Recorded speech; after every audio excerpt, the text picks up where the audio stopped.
사랑과 은혜가 풍성하신 아버지 하나님, 오늘 또 하나님의 사랑받은 자녀들이 그 사랑과 은혜에 감사하며 주 앞에 나옵니다. 나올 때마다 우리의 마음 가운데서 기도하는 열정이 올라오도록 도우시고, 그 마음으로 기도할 때 응답하시는 하나님의 사랑을 경험하도록 도와주옵소서. 하나님께 기도할 때마다 듣는 마음을 달라고 기도할 때 하나님의 영이 우리 가운데 부어주시며, 또한 그 하나님의 사랑으로 하루하루를 하나님의 은혜로 살아갈 수 있도록 도우시고, 기도할 때마다 나라를 위하여, 민족을 위하여, 내 가정을 위하여, 사회를 위하여 기도할 수 있는 깊이 있는 기도가 우리의 마음 가운데서 우러나올 수 있도록 도와주시옵소서. 이제 새로운 말씀을 대하게 됩니다. 항상 말씀을 통하여서 하나님의 사랑이 공급되고 있음을 경험하게 도와주시고, 오늘도 에스라의 말씀을 통하여서 은혜 받게 하여 주옵소서. 예수 그리스도의 이름으로 기도하옵나이다. 아멘. 하나님 말씀 에스라서 1장 1절 11절입니다. 1111이 되네요. 이상하게 1111. 에스라 1장 1절에서 11절까지 말씀 봅니다. 역대하 다음에 있죠. 우리가 열왕기 상하를 배웠고요. 열왕기 상하와 비슷한 말씀이 역대 상하죠. 그 다음에 이제 개인적인 그런 선자들이 나옵니다. 첫 번째 에스라 1절에서 11절까지 봅니다. 바사 왕 고레스 원년에 여호와께서 예레미야의 입을 통하여 하신 말씀을 이루게 하시려고 바사 왕 고레스의 마음을 감동시키시매, 그가 온 나라에 공포도 하고 조서도 내려 이르되, 바사 왕 고레스는 말하노니 하늘의 하나님 여호와께서 세상 모든 나라를 내게 주셨고 나에게 명령하사 유다 예루살렘에 성전을 건축하라 하셨나니, 이스라엘의 하나님은 참신이시라. 너희 중에 그의 백성된 자는 다 유다 예루살렘으로 올라가서 이스라엘의 하나님 여호와의 성전을 건축하라. 그는 예루살렘에 계신 하나님이시라. 그 남아있는 백성이 어느 곳에 머물러 살든지 그곳 사람들이 마땅히 은과 금과 그 밖의 물건과 짐승으로 도와주고, 그 외에도 예루살렘에 세울 하나님의 성전을 위하여 예물을 기쁘게 드릴지니라 하였더라.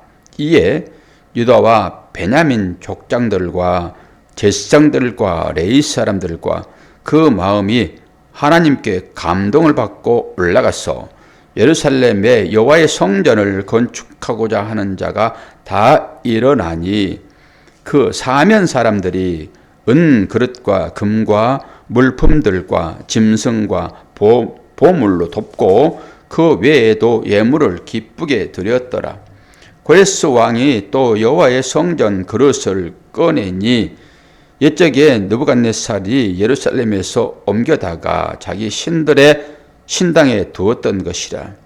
바사 왕 고레스가 창고지기 미드르다셋에게 명령하여 그 그릇들을 꺼내어 세워서 유다 총독 스바살에게 넘겨주니, 그 수는 금접시가 30개요 은접시가 1000개요 칼이 29개요 금대접이 30개요 그보다 못한 은대접이 410개요 그 밖에 그릇이 1000개니 금은 그릇이 모두 5400개라.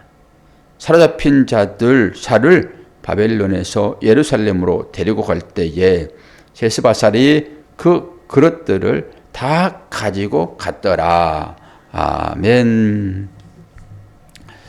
우리가 이제 열왕기 상하를 보았잖아요. 그러면서 이스라엘의 남북의 왕들에 대한 얘기를 쭉 했지요. 그리고 그 중간에서 예언자들이 나왔는데 그 예언자들의 주된 내용은 이사야와 예레미야였습니다. 어제 제가 그렇게 말씀을 드렸지요. 사도행전과 또 서신서들의 얘기를 하면서 이제 그 안에 세부적으로 좀 들어가서 이사야서와 예레미야서를 볼까 했는데 같은 내용의 중복이잖아요. 어차피 뭐 자세하게 나오기는 하겠으나 그러면 좀 새로운 감이 좀 떨어질 것 같아가지고 일단은 그 얘기는 좀 뒤로 미루고 지금 계속 해왔던 얘기니까 이제 남유다가 이제 끝남으로 인해 가지고 역사가 한 막을 내리잖아요. 그런데 그 역사 막 안으로 또다시 들어가는 것이 좀 부담이 돼서 건너뛰었습니다. 건너뛰었다라고 하는 것은 책별로 건너뛴 것이 아니라 책별은 연결됐지요. 역대 상하는 보지 않고 바로 넘어왔으니까요. 이제 그러면서 시기적으로 보게 되면은 이제 이스라엘 백성들이 처음에는 주전 722년에 아수리에 의해서 북이스라엘이 멸망을 했잖아요. 그리고 이제 바사라고 하는 그 바벨론이 아수르를 전쟁에서 이깁니다. 그러니까 그 여세를 몰아가지고 북쪽 이스라엘은 어차피 뭐 아수르에 점령된 거니까 아수르를 이기면은 당연히 바벨론이 바사가 이긴 거랑 마찬가지죠. 다스림과 동시에 시드기야가 반란을 일으켜가지고 이제 남유다까지 완전히 멸망해버린 상황이고 사람들이 거의 끌려갔습니다. 거의 끌려간 그 상황에서 오늘 이제 고레스 원년이라고 하는 그런 상황 가운데서 칙령이 내리는데 성벽을 재건하라 이런 칙령이 내리는데 이때는 벌써 50년이 지난 해입니다. 어제 우리가 유다 멸망했잖아요. 그리고 오늘 여기서 에스라를 보는 것은 50년 이후의 일들을 우리가 보는 것입니다. 그렇게 생각하시면은 맞아요. 그리고 에스라서와 느헤미야서가 붙어 있는데 에스라서와 느헤미야서는 한 두루마리에 쓰여진 책입니다. 느헤미야도 성벽을 건설하고 에스라는 성전을 이제 건축을 하게 되는데 결국 느헤미야서는 제2의 에스라서라 뭐 이런 말이 여러분들한테 무슨 효용이 있을까마는 그래도 우리가 책별로 하나님 말씀을 보기 때문에 이 정도는 들어두면은 그래도 말씀을 이해하는데 조금 도움이 되지 않겠습니까? 지금은 한 50년이 지난 상태다. 그리고 나서 1차적으로 고레스의 칙령에 의해서 백성들이 돌아오는 그것이 1장에서 6장까지 내용입니다. 1장, 6장까지 내용. 그리고 이제 7장부터 10장까지 그때 에스라가 또다시 사람들을 데리고 옵니다. 두 번째 에스라가 나오는 거예요. 두 번째. 에스라의 책 제목이 이제 에스라가 썼다라고 하는 것이니까요. 1장에서 6장까지는 에스라가 오기 전의 일들입니다. 그 일들이 지금 이루어지고 있다. 이렇게 보시면 되고, 이것도 또한 어떤 방법으로 이루어지냐 그러면은 우리가 이제 역대 상하를 보지 않았기 때문에 역대 하의 마지막으로 한번 넘어가서 점검을 하고 오늘 말씀 들어가자고요. 바로 앞장이겠죠. 역대하는. 역대하 36장을 보세요. 마지막 장입니다. 그리고 열왕기 상하의 내용이 자세하게 다시 한번 기록된 것이 역대 상하예요. 그렇게 보시면 됩니다. 역대하 36장 우리 22절 23절을 봐요. 바사의 고레스 왕 원년에 여호와께서 예레미야의 입으로 하신 말씀을 이루시려고 예레미야 입에 하나님의 말씀을 넣었다라고 하는 것입니다. 역대하 느헤미야 에스라 이전에 이 왕들이 있었는데 그때 예언자가 누구냐고요? 예레미야. 이사야는 앞전 사람이고요. 예레미야의 입으로 하신 말씀을 이루시려고 여호와께서 바사의 고레스 왕의 마음을 감동시키매 그가 온 나라에 공포도 하고 조소도 내리어 이르되 바사 왕 고레스가 이같이 말하노니 하늘의 신 여호와께서 세상 만국을 내게 주셨고 나에게 명령하여 유다 예루살렘에 성전을 건축하라 하셨나니 너희 중에 그의 백성된 자는 다 올라갈지어다. 너희 하나님 여호와께서 함께 하시기를 원하노라. 예, 이렇게 지어지는 것입니다. 이렇게. 그리고 21절 읽지 않았는데 36장 21절 이거 보세요. 어떤 식으로 지금 되고 있는지.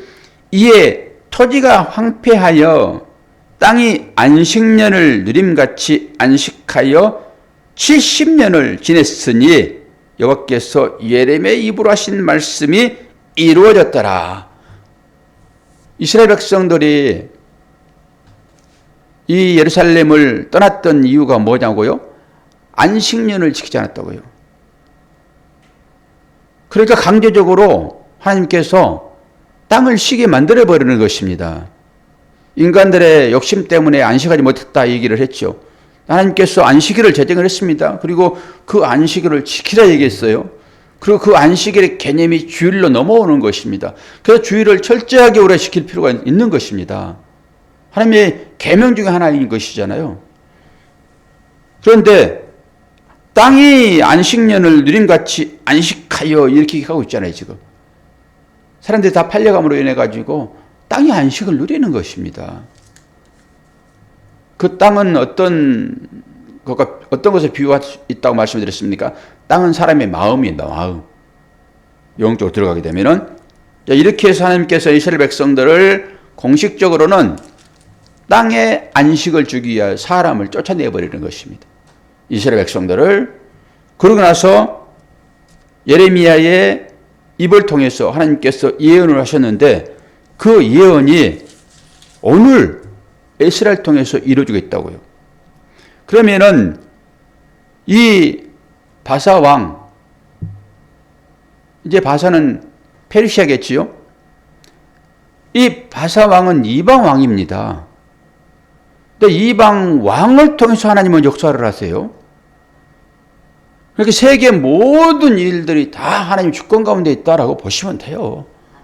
지금 우리나라 가운데 일어나는 이 일들도 하나님 주권 가운데 있다라고 보시면 돼요. 그러면 크게 불평이 없습니다. 하나님께서 어떻게 하실지를 우리가 이제 보면 되는 거죠. 아니 이스라엘 백성들도 하나님께서 팔아버리는데 말씀을 지키지 않으면 계명을 어기면은 팔아버리잖아요. 70년 동안. 그러니까 그런 측면에서 지금 벌이고 있는 일들도 보시면 돼요. 고레스 5년에 이런 일들이 이제 일어났는데 하나님은 그 고레스를 쓰실 때 어떤 식으로 쓰십니까? 하나님의 종들을 통한 예언. 그럼 고레스는 또 이제 실제적으로 그 배후에는 우리는 알죠.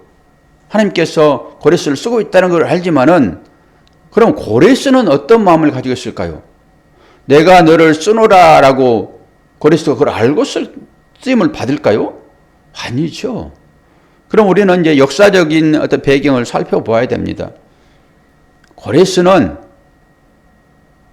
정치를 할 때 상대방의 신을 존중을 합니다. 그러니까 이 느부갓네살이 전부 지금 물건들을 다 훔쳐왔잖아요. 다른 나라에서. 하나님은 상으로 만들어졌을까요? 안 만들어졌을까요? 하나님은. 하나님의 신은 상으로 있어요? 없어요? 상으로 없지요. 하나님은. 상으로 만든 건 전부 우상이죠. 그 이스라엘 백성들이 그 누수단이라고 하는 모세가 만든 그 구리뱀 그걸 만들어 놓고 그걸 섬겼잖아요. 하나님은 상을 만들지 못하겠습니다. 그게 우상이라니까요. 하나님은 상이 없어요. 그런데 하나님 외에 다른 신전에 가면은 상이 있을까요, 없을까요? 아니, 상이 있지. 하나님 외에 모든 신전에 가면은 상이 있겠지요. 나름대로 자기들이 만드는 상이 있잖아요. 불교도 불상이 있는 것이고, 갈 때마다. 그런데 하나님의 나라는, 성전에는 상이 없다고요. 그러면 우리 교회의 십자가는 뭡니까, 이게? 이걸 상으로 섬기면 안 돼요. 십자가를. 그 우상을 섬기듯이 십자가를 목에 걸고 귀에 달고 이런 식으로 가면 안 된단 말입니다. 이것도 우상이 돼버리는 거예요, 하나님이. 그러면은 신전에는 원래 전쟁을 하게 되면은 먼저 신을 가져가는 것입니다. 신전에 가가지고 그 우상 갖다가 자기들의 신전에 세운다니까요. 하나님 법궤를 다곤 신전에 갖다 놓듯이 그렇게 하는 거예요. 그래서 우리의 신이 너의 신을 이긴다라고 하는 의미가 있단 말입니다. 전쟁에서 당연히 이겼으므로 신들끼리의 싸움이라고 생각하는 거예요. 그러니까 상대를 제압하게 되면은 상대의 신전에서 그 신상을 가지고 가가지고 자기들 신전에 놓는다니까요. 아니, 므낫세가 어떻게 했습니까? 하나님의 신전에다가 다른 모든 잡단 우상들을 갖다 놨잖아요. 근데 하나님의 신전에는 하나님의 신이 없잖아요. 신전 우상이 없잖아요. 그러니까 이들이 뭘 가져갔습니까? 전부 그 안에 있는 금그릇, 은그릇, 제사 드릴 때 쓰는 모든 기물들을 다 뺏어갔다고요. 느부갓네살이. 그런데 그 모든 것들을 지금 고레스가 다 가져가라. 상대국에 대한 배려예요. 그리고 그럼으로 인해 가지고 유화 정책을 펴는 것입니다. 고레스는 뭐 이 신을 섬기면 어떻고 저 신을 섬기면 어떠니? 너희들은 너희 하나님께 나를 위하여 기도해라라고 할 수도 있단 말이에요. 그게 온전한 종교는 아니죠. 그러나 우리 기독교는 하나님을 유일신으로 섬기니까 하나님 외의 모든 것들은 다 우상으로 취급해 버리고 마는 것입니다. 그렇게 너희들은 왜 이렇게 독특하니? 라고 얘기를 하지만은 이건 어쩔 수 없는 일입니다.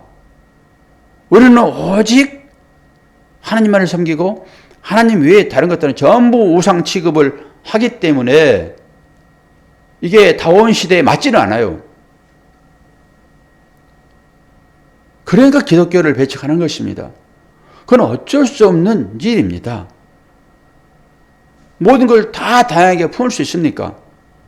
오직 우리의 구세주는 예수 그리스도 외에 다른 이름이 없는데 다른 이름을 갖다 놓을 수 있습니까? 그러나 고레스는 그렇지 않다고요. 그렇기 때문에 자기가 점령했던 이 유다라고 하는 이 사람들이 섬기는 이 오늘 나오잖아요. 여호와 하나님이라고. 하늘의 신 여호와 하나님. 뭐 고레스가 하늘의 신 여호와 하나님을 제대로 알아서 그런 얘기를 했겠습니까? 어느 신 중에 하나 있는 거예요. 어느 신 중에 하나. 그 로마에 잡다한 우상들이 있고 에베소도 그렇고 사도 바울이 갔었을 때 그 이름도 알 수 없는 수많은 신들을 그들이 섬겼잖아요. 그러니까 사도 바울이 전하는 이 예수 그리스도 예수 그리스도를 전하니까 이들이 우리가 섬기는 그 수많은 신 중에 또 다른 새로운 신이 하나 있나 보다. 그런 관점으로 사도 바울의 얘기를 듣고 싶었던 거예요. 에베소 사람들이. 그러나 그들이 생각하는 신 중에 하나인 하나님, 우리가 생각하는 만유의 주시며 오직 한 분이신 하나님과는 차이가 많다라고 하는 것입니다. 그런 배경 하에서 오늘 에스라에게 성전 세우라고 하는 이 고레스의 칙령이 주어진다라고 보시면 돼요. 이것은 벌써 첫 번째 1장 6장까지는 에스라는 등장을 하지 않아요. 먼저 온 사람들, 60년 이후에 이 일들이 일어났다.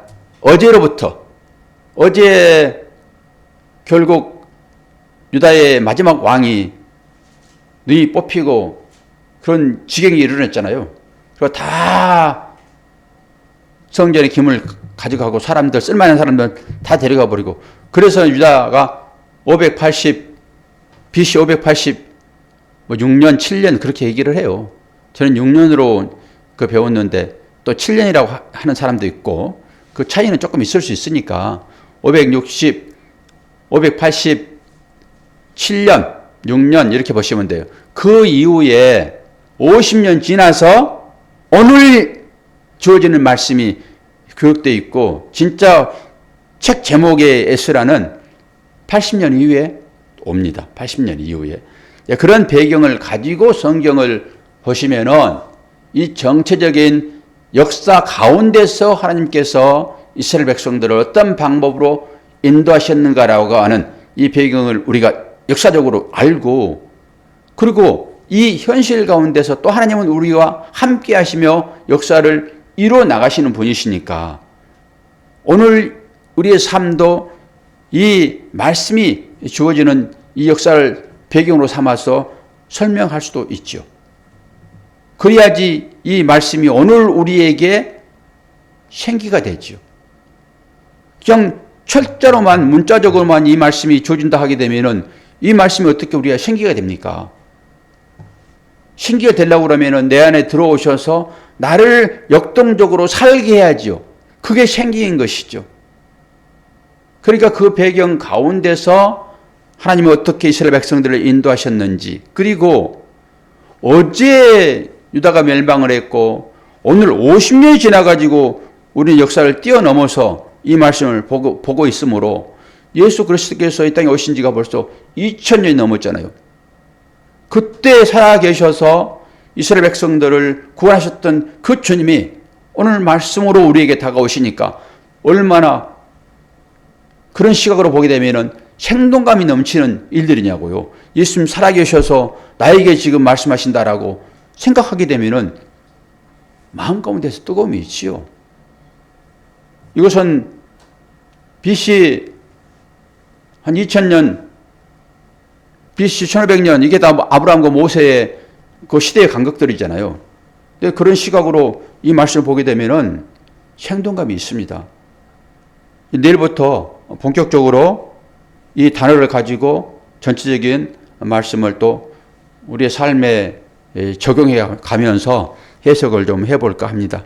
배경 지식으로 오늘 이 말씀을 우리가 어떻게 쓰여져 있는지 그것 좀 탐구했으니까 그렇게 이해를 하시고 오늘은 좀 편안하게 개인적인 기도를 좀 하시기를 바라고, 그리고 이번 주간에 헌재가 판결을 할 것이다라고 생각을 했는데 이번 주간에도 못할 것 같습니다. 몰라요. 오늘 내일 갑자기 발표하고 이렇게 얘기할 수도 있겠으나 첨예하게 지금 갈등이 있어가지고 지금 아주 부딪히기 일보 직전입니다. 지금 부딪히기. 어떻게 이 결과가 나타나든지 간에 양 진영은 충돌할 거예요. 그래가지고 현재 100m 내에는 아무것도 없는 그런 공간으로 이렇게 하고 차벽을 설치해 놓고 가포 비상령을 내리고, 지금 우리는 가만히 이렇게 체험하지 못하지만은 실제적으로는 엄청난 긴장감이 지금 현재 주위에 있다고요. 불행한 일이 있을 수 있거든요. 그 상황들이 사람들이 마음이 격하게 되게 되면 이성을 잃어버립니다. 이성을 잃어버리게 되면은 거기에서 한두 사람이라도 만약에 피를 흘리는 그런 것을 보게 되면은 사람이 전부 돌아버립니다. 폭동이 일어나는 거거든요. 폭동이. 정말로 그러지 않도록 믿는 자들이 기도해야 되고 그렇습니다. 지금이 태풍 전야 같아요. 태풍 전야. 여러분의 기도가 필요합니다. 기도하겠습니다. 하나님 아버지, 이스라엘의 전 역사를 통해서 하나님은 어떻게 그들을 때로는 꾸짖고 또 그것을 통해서 그들을 바로 세우고 또 어떻게 구원하셨는지를 정난하게 말씀을 통하여서 우리들에게 보여주고 있습니다. 오늘을 살아가는 우리들도 이 말씀을 통하여서 하나님의 마음을 분별할 수 있도록 도와주시고 살고 있는 이 현세의 이 삶이 어떻게 하나님의 인도하심을 받고 있는지 깨닫게 도와주시고 이 나라와 이 민족 하나님께서 우리들에게 주신 사랑하는 대한민국인데 불의의 역사가 다시 생겨나지 않도록 도우시고 모든 사람들이 한 발씩 양보하면은 충돌은 생기지 않는데 너 죽고 나 살자라고 하는 심정으로 달려드는 이 처참한 이 세태를 아버지 불쌍하고 긍휼히 여겨 주시어서 조용하게 이 문제들이 해결될 수 있도록 도와주옵소서.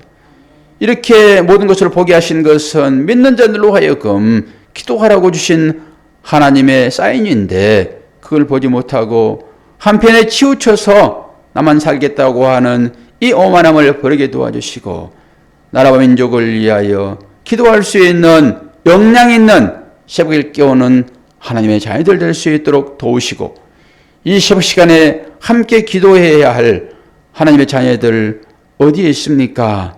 아버지 기도하도록 도우시고 혹여나 여러 어려운 상황 가운데 있을지라도 그 상황들을 잘 이겨낼 수 있는 모든 하나님의 자녀들 될 수 있도록 도와주시옵소서. 또한 관심 갖고 그들을 위하여 함께 기도할 수 있도록 은혜 허락하여 주옵소서. 감사드리며 예수 그리스도의 이름으로 기도하옵나이다. 아멘.